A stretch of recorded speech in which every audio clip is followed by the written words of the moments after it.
Hey, Inspired Tribe, how's it going? Welcome to another Inspired Conversation. This is part two of an ongoing series, and I want to welcome back our friend Yona from the Cherokee Nation. Thank you so much for joining us today. Osio Yona. Osio Mikad. How are you doing, everyone? It's wonderful that you're here, Yona, and we started a couple weeks ago with the first episode where you led us all into the seventh direction and showed us where perspective, where introspection, where even prayer begins, where, first you have to find that space. And that's what you led us to with the seventh direction. And I want to give you the floor here, and please lead us from the seventh direction, the within direction, to the next logical step. Well, to pick up from the seven directions, just a quick review, the seven directions when we take stock and reflect and center or pray or meditate, whichever English word is most appropriate for this translation. Obviously, going from different languages and cultures, some things are lost in translation. And so I want to elucidate more on the actual Katua path of reflection. And of course, it's organized on the seven directions, as we explained previously, basically up, down, north, south, east, west, with the seventh direction being the direction inside, where you reflect internally and take stock of whatever doubts or fears or insecurities you may be lugging around as mental luggage, as may rest in peace, John Trudell really elucidated these topics very well, talking about the fears, doubts, and insecurities, and how those are internalized from external sources, whether it's something you read, something you hear, something you see, however you pull it through your human senses. So I just wanted to quickly, center. Yona, I just wanted to quickly say to our viewers, if you haven't watched the first episode, we'll put the link up here, and you can rewatch the seventh direction, the first episode of the series. So basically, you will have the foundation right here present. Excuse me, Yona, for interrupting. I just wanted to invite our viewers. Well, it's important that when you reflect, that you're able to center upon your very soul and put aside things that you have internalized that, in fact, really are not a part of you. And so, for example, when you center to the seventh direction, the whole point is to open the flow, to be able to try to elucidate this into English, to go with the flow, to be able to let your soul vibrate with everything that vibrates, because everything is living. That's why we say, all our relations, or as the Lakota would say, mitaka yashi, we would say, Nagatsi Nalan would say, we're all one family. We're all related, even the rocks, even the trees, and they all have a vibration or an energy, so to speak. And so you're wanting to find your place and vibrate within all things that are living. So to be more specific to what I'm trying to talk here, because I'm raised in the Christian tradition, and I believe in God, Jesus, and all that. Most Cherokee do. Most of our religious songs are actually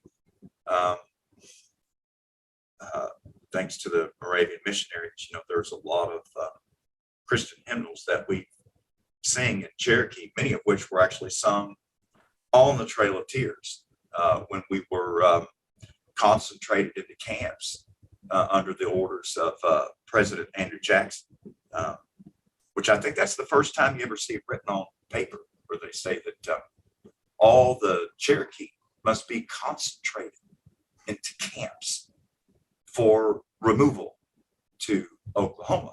And we're talking 1834, 1835.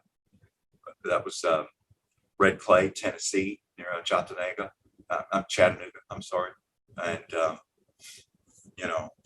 that as a result of that, you see the term today in concentration camps, but I mean, that's essentially what they were. Weren't really allowed to pack your belongings, pretty much just run off your property and whatever. But the point being, as we walked down the trail, we were singing, what a friend we have in Jesus, one drop of blood. Da do da jaya, daneli jisa, o dali gali shaigan yui. But singing about Jesus as our Savior, Jesus is our strength. And in fact, it's important. It is important to point out that as we were going down the Trail of Tears, singing these Christian songs, that we weren't the only tribe that were sent down the Trail of Tears. Also, the numerous others, including most notably the Mashchakshokchi, the Muskogee Creek, the Ani Chickasaw, the Chickasaws, the Ani Chata or Choctaw, the Asiminyaho, the Seminoles, and then survivors of other smaller tribes like Lumbees, Uchis, many other tribes people probably never heard of, like the Alibama and the Mobila, Biloxi and the Pascagoula. I mean, you may have heard of them because cities have been named after their people, but I mean, the point being, this tradition of deep belief and gratitude, we found completely homogenous with the Katua way. And so now we go to really the meat of the second iteration, and that is once you center to the seventh direction, then you're actually able to grow closer to Unesanai, the provider, to God, Yahuwah, whatever language you want to use, the higher power, creator of all things. And in doing so, it's about recognizing the presence and grace of all these things provided to you in your life, to always focus on gratitude and thanksgiving. And of course, when I say the word Thanksgiving, most Americans are going to think of the Thanksgiving holiday at the end of November. And, that's a lot of times in grade school, that's when teachers will have the kids, doing art projects with pilgrims and Indians and stuff to celebrate that. And, I'm not going to get into the historical issues with the first Declaration of Thanksgiving by John Winthrop and all that stuff, because that was actually in October back in 1637, and it's celebrated in November, and FDR moved it around and Lincoln moved it around. I know there's some issues about that, but the thing to take away is, Thanksgiving is really the only holiday that kind of celebrates Native American culture. And I can't think of anything more near and dear to the spiritual path than Thanksgiving, than gratitude, than being thankful, to just every time you stop and reflect and pray and think and meditate in the Katua way, you should be thankful for all the things in your life, even for the adversity, right? Even for the challenges, even for the tough times. If I may ask a question here, because I think it's quite important. So in the Christian traditions, and that goes through all the various Christian subdivisions and, and wherever it goes, when I say this culture does have a prayer of thanksgiving, but it is, as you said in a conversation we had off camera, it is okay, I'm giving thanks, but, kind of, God, if you have a little bit time left, can you please do this, and that for me and make sure. And what is the fundamental difference in your culture and in your way of praying that does not do that and say, please give me, rather it is a gratitude? And how does that change your inner way? How does that change how your spirit feels? And how does that change how you walk through life? Well, to me, it's kind of like a process of surrender, because you really have to let go and let God. And so much as, again, back to the seventh direction, when you're putting aside those fears and doubts and insecurities, when you're laying aside your worries and your trepidations, who are you giving that to?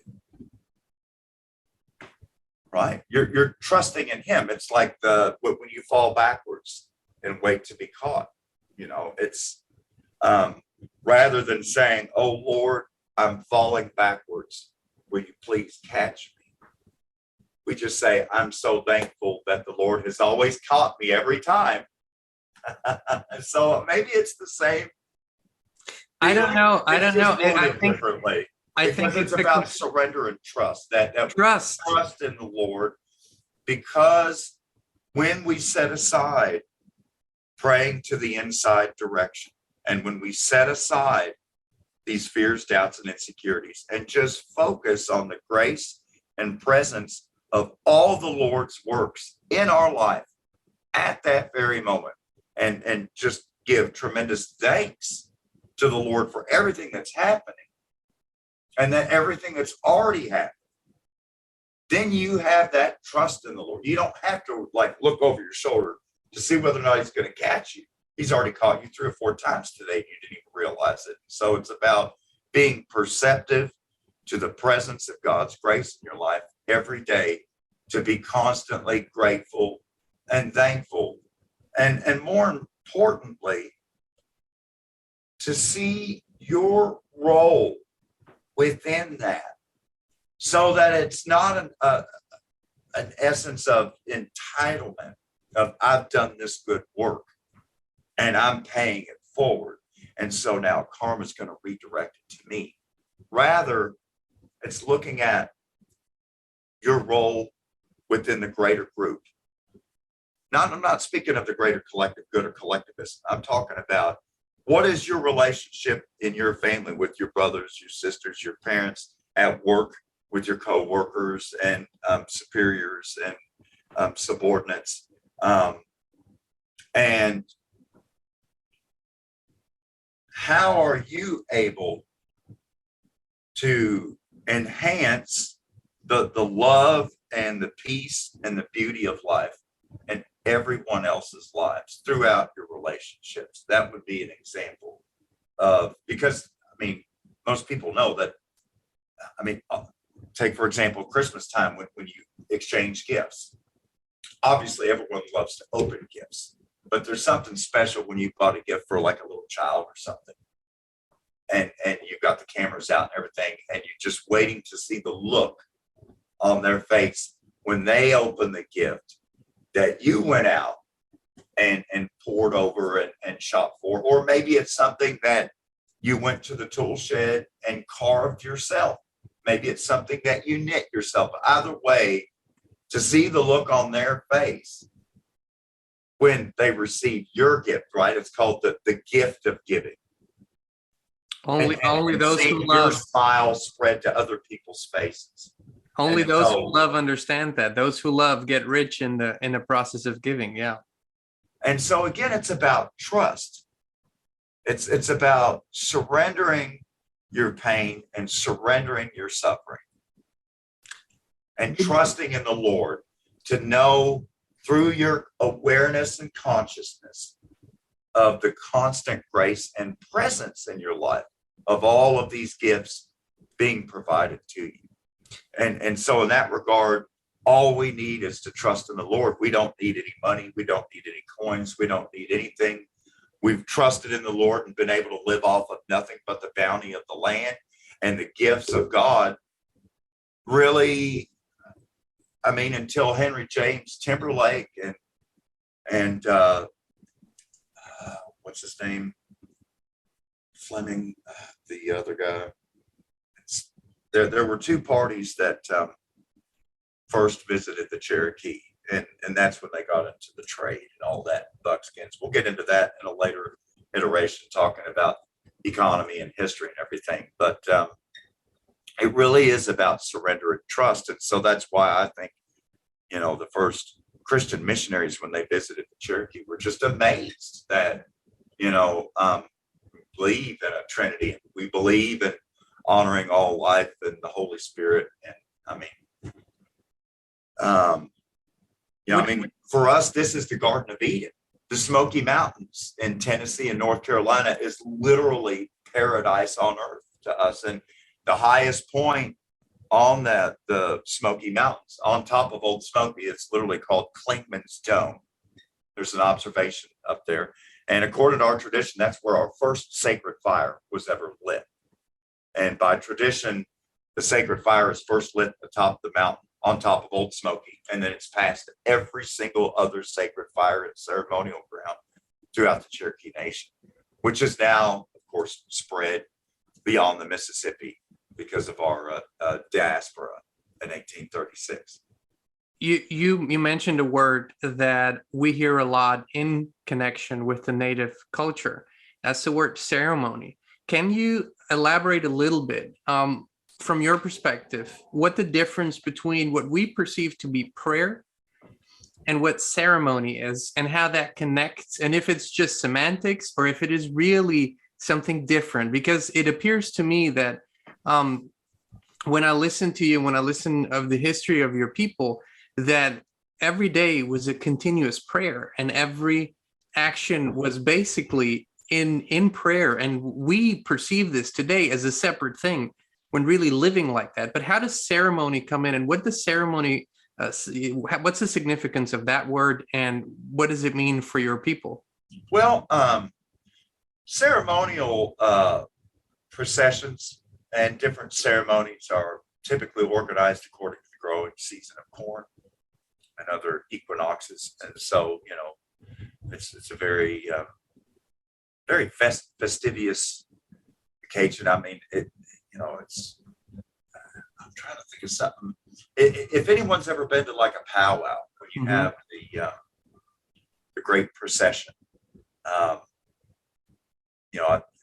it's kind of got that feel to it, like maybe like a county fair or something, just because you got the potluck and sharing meals at the pavilion and the elders in the middle and everyone walking in the big circle. There are some videos online where you can see some of the ceremonial stomp dances and stuff, but for the most part, particular to the Katua band that's out there in Tahlequah, along with the Western Cherokee band, they're in the state of Oklahoma. Most of the stomp ceremonies, you can hear audio, but there's no video of it. Because it's a sacred ceremony where you're honoring all the ancestors and all creation. Whereas prayer, yes, prayer is an everyday thing. The single most important prayer every day is the morning prayer, because that's when you wake with the sun and go to the water and cleanse and purify yourself. And for us, the sun is the cleanest thing. And for the sun to be coming out of the ocean in the morning, that's the cleanest moment of the day. And so it's all about purification and renewal of your spirit. And so prayer is kind of a personal thing, prayer and meditation. And it's about growing closer to God and being a kinder, gentler, more grateful person. Whereas the ceremonies is a chance for us to congregate as a community and honor all of our relations, and for all of us together to give thanks for the sun and the rain that will nourish our corn, that will nourish our beans, that will nourish our squash, the three sisters, and all the other plants that will then also feed the other animals, all of which help to nourish and clothe and sustain our people, as we're all just a bunch of interlocking communities, whether you're talking about the Cherokee Nation or the Buffalo Nation or the Deer Nation or the Turkey Nation or the Eagle Nation or the Hawk Nation, go down the list. And so it's prayer is two things. On the one hand, reflecting upon the grace and the gifts that are in your life every day, strengthening your trust with the Creator, with the Provider, Unetlanahi. And secondly, seeing your role, because the other part of the seventh direction is then to look at, okay, 6 directions go outward from me. So I myself am an external influence to other people. And they may indeed be internalizing what I'm saying or doing. And so that's when you look at, well, what's my role on that? Where am I at on that Venn diagram between Squirrel Nation and Cherokee Nation, for example? You know, again, or to a more modern thing, at work, right? At the water cooler every day. Like, where am I at, not in terms of the pecking order, but in terms of, are you that employee that if someone else is having a real hard time or is really bummed or just needs someone to talk to, are you that coworker that they come to that's like, man, I got this something on my heart really bad, it's bothering me, and I don't know, it's like we find each other. Mm-hmm. We always find each other in life. People that are, I would like to say, are drawn together by the Holy Spirit itself, or what we would say the great mystery, because we all see how we are related to each other, and particularly that we share the same principles. I mean, in our own language, we call ourselves Aniwodi, which means principle people. Cherokee or Jalagi, that comes from the Muskogee Creek. That's what they call us, which means cave people. But in our own language, we call ourselves people of principle, that any human being is going to be able to recognize some basic universal truths and principles by which we all can live by. So it's, rather than forcing any type of rule or doxology onto other people and winning converts or whatever the case may be. Instead, we're beginning from just the most basic ground foundation that, okay, there are certain things that every single human being can agree on, certain basic truths, like, don't poop where you eat, don't eat your own poop, and go up from there. I mean, there are some really basic things that, believe it or not, every single person can agree to. And it's, unfortunately, it seems amazing in this day and age, perhaps because there's been so much divide and conquer. There's been so much made out of how different we are.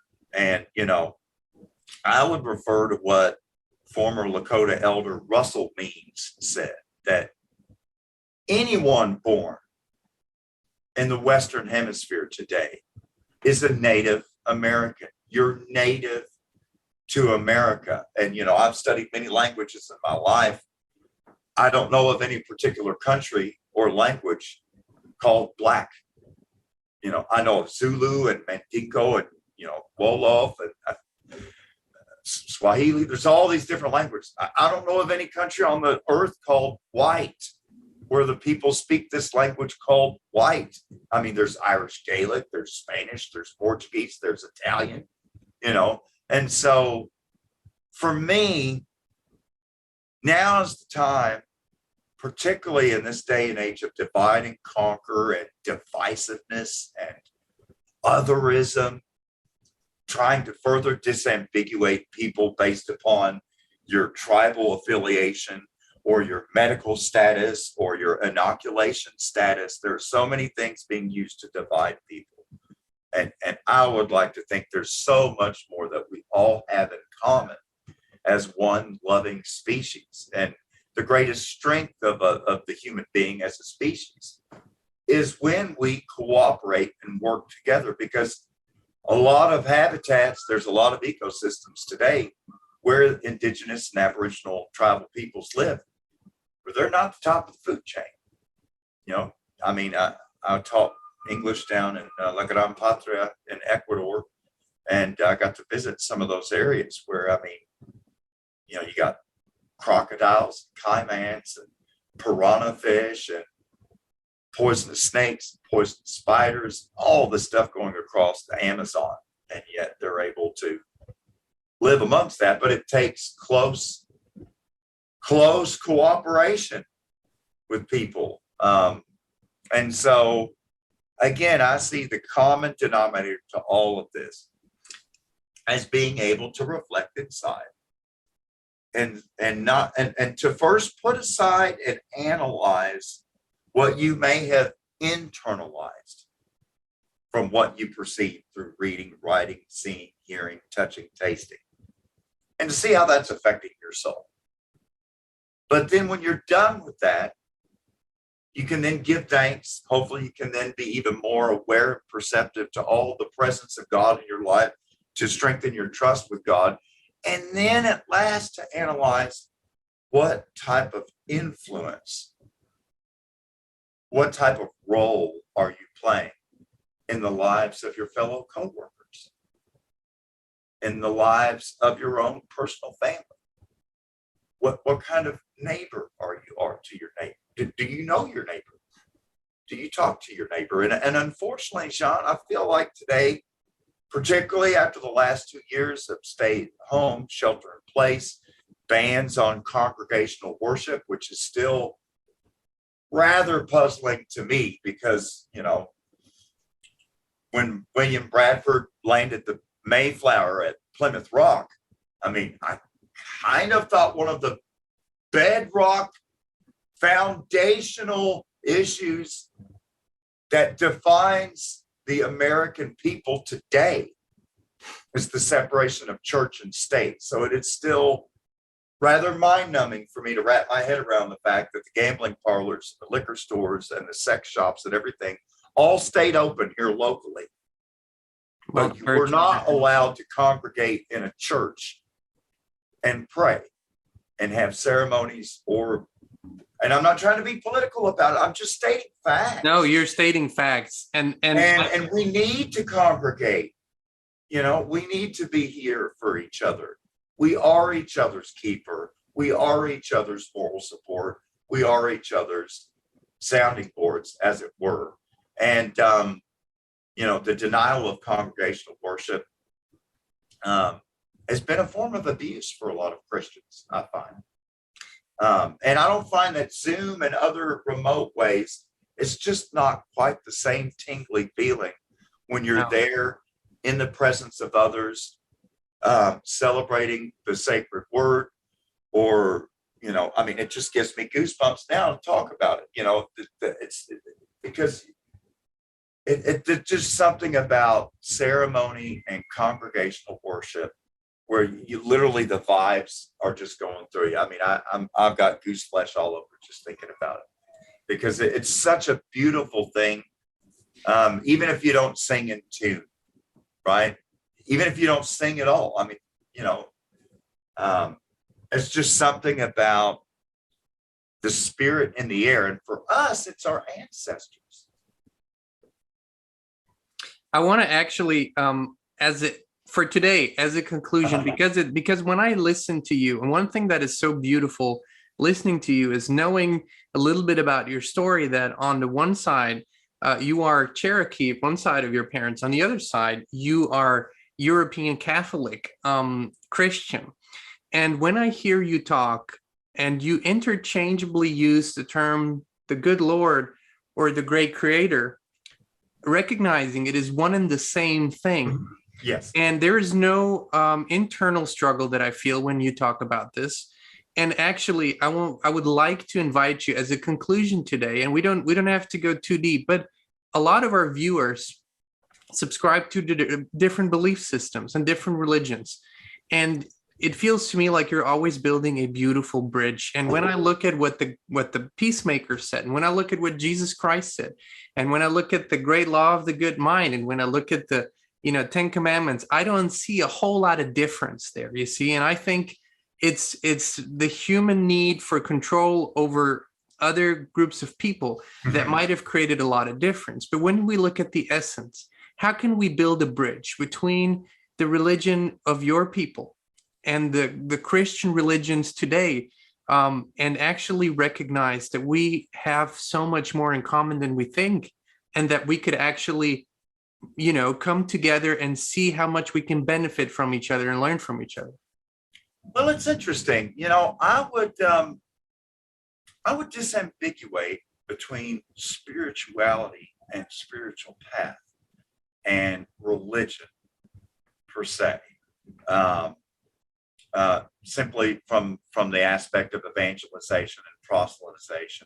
When you proselytize and evangelize, whatever the religion may be, in terms of spreading a particular gospel or message of good news.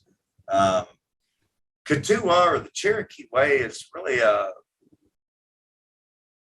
it's basically the old ways.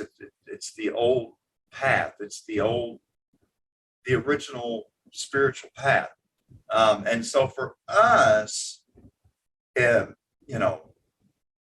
it's not like you're becoming a convert of a religion. Rather, each individual person walking in their own shoes, as it were, is able to realize their own spiritual power and their own spiritual role they play as God works through them. And so rather than it being a religion that you're joining up that's working through you, it's God is always working through all of us. We're alive and we're surrounded by life. We're a gift to this earth, and we're surrounded by other gifts to this earth. And so it's just a matter of consciousness and awareness until you realize just basic natural truths. And so it's not really about someone else helping you get your mind right, or someone else giving you the clues to salvation. It's more that God is in you. The clues to salvation are actually inside of you already. And so it's a matter of taking the time to reflect and seeing how you truly are connected to the yet unborn, to those that have already passed away, to those that lived on this ground before you, to those that will grow corn and hunt deer and turkey after you're gone, to see your connection to all things. And so it's not that you're going to connect to the religion. It's when you realize that everything else is already connecting to you. When you first stop and pray to that seventh direction and take stock of what you've internalized, then you can look and see, well, what kind of messages am I myself sending out? What am I representing to everyone else in my life? So am I allowing God's grace and presence of yonaaniwodi? Am I allowing these gifts to pass through me so as to amplify God's grace, to make it even more obvious, even more apparent and beautiful to other people how much is already being done for you today? You literally have to just take time to hear the birds and smell the roses. It's a really, really beautiful thing. And granted, there's a lot of terrible things happening today. And, I want to say a special prayer for those who are in harm's way. Anywhere and everywhere in the world today. No, and I don't want to be specific to any particular tribe or any particular region so as to belittle others. Yeah. Because I don't want it to be a contest of, Ukraine versus Yemen and this versus that. It's not a contest in suffering. My heart goes out to all of those who are struggling and suffering, because I know we are all related. We're all one family. And the more we can work together and see what we believe in common, the more we'll be able to renew and rejuvenate and replenish this earth, because Mother Nature is going to make it happen regardless.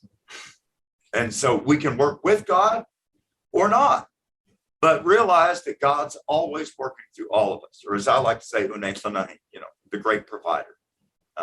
We have different words for this concept, but for us, God is that which provides everything that we need. The creator of all things. For us, God is a verb, not a noun. yonaaniwodi. God is constantly doing. God's not a person, place, or thing. God is a constant action. constant action, and God will work wonders through you to enrich other people's lives. To me, that's the real joy of life, bringing joy to others. So hopefully this brings joy to you and everyone else.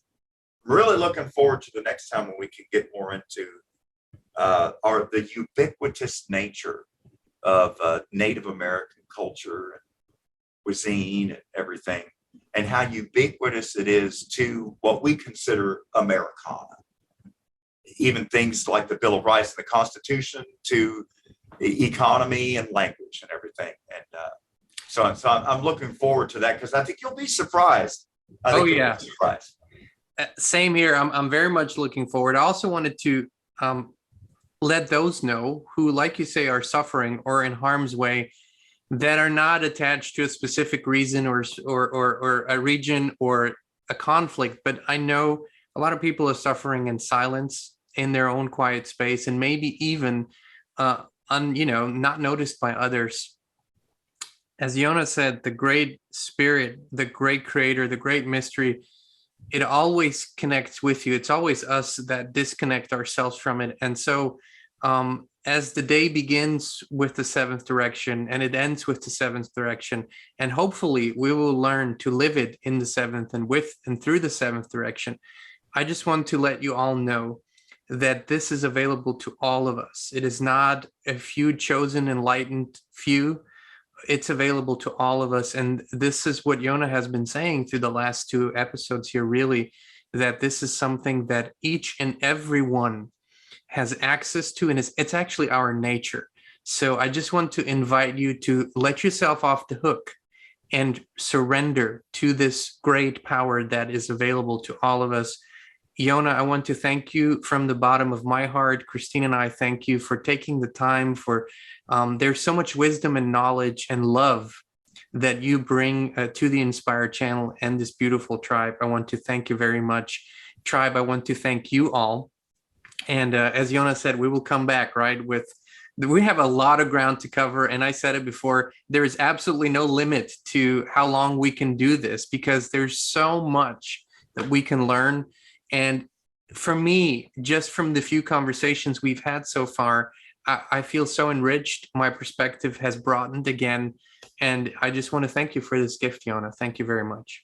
And for those that are wanting to research more and learn more about Jalagagamonihisti, or Cherokee language, or the Katua Cherokee spiritual path, I would highly recommend you check out www.cherokee.org. That's the main website for the Western Cherokee in Tahlequah, Oklahoma. You'll find all types of completely free and available resources on there for culture and language. And for those that are wanting more information about the Katua path, hands down, in my book, the living legend, I mean, literally a living saint, and that would be Crosslin Smith, Crosslin Smith, Senator Redbird Smith of the Katua, and he's really the living expert on the Katua way, and talking about our ceremonies, smudging and rubbing of tobacco, and all the other ceremonies. If you're wanting more to that, I'm trying to focus, particularly with this series with Jean, on more of the things that we all hold in common. But obviously there's a lot more to explore and to find out. And I, not being an expert on these things, I would just point you to Tahlequah and the United Katua Band and Crosslin Smith. But, you know, of the Eastern Cherokee and Western Cherokee both, it's one homogeneous culture pretty well to speak of. And you know, if you're wanting to hear more of the Cherokee flute music, I can, you know, on another episode, share some links with a good friend of mine, Tommy Wildcat, who plays the flute. Or if you're wanting to see more of the traditional warrior dances, I can, you know, send you links to Bo Taylor, who does that type of stuff. And particularly if you're really wanting to learn more Cherokee language, I noticed from the first episode there were some people inquiring about that. There is Northeastern State University in Tahlequah, Oklahoma, that offers collegiate level courses in Cherokee. Of course, the Western Cherokee. They're in Tahlequah online. They have online courses with Professor Ed Fields. Professor Thomas Belt is down at Eastern Carolina University in Cullowhee, North Carolina, near our reservation at the Smoky Mountains at Oconaluftee, Qualla boundary. And they have a Cherokee language program down there at Eastern Carolina as well. So sorry, I didn't want to take up too much time. No, not at all. I saw people were asking about it, and I wanted to point them to some completely free and available resources online for those that are wanting to find out more information about Cherokee culture, language, and history. But last but not least, Yona, how can people get in touch with you? Where can people find you? Well, let's see here. If you'd like to reach out to me, I'm on Facebook under Yona Aniwodi. We'll put the link here, yeah. And then my email is the same, first name, last name at Yahoo. Had it for a long time. never had to worry about someone else taking that name. Wonderful. So we'll put the links here so you can see them. Yona, thank you again for taking the time again today. Inspired Tribe, thank you for being here with us. We'll be back in a couple of weeks with the next episode here. And I look forward to the great expansion, to greater connection, to greater love that we all share, and to co-creating, every day, one day at a time, one soul at a time, one step at a time, creating a better world. And that's really what we all are here for. So thank you again. Be abundantly blessed. OCO Yona, OCO Inspired. So grateful we found each other, and I'm so grateful we're all growing closer together. It's a beautiful thing. Many blessings. Many blessings.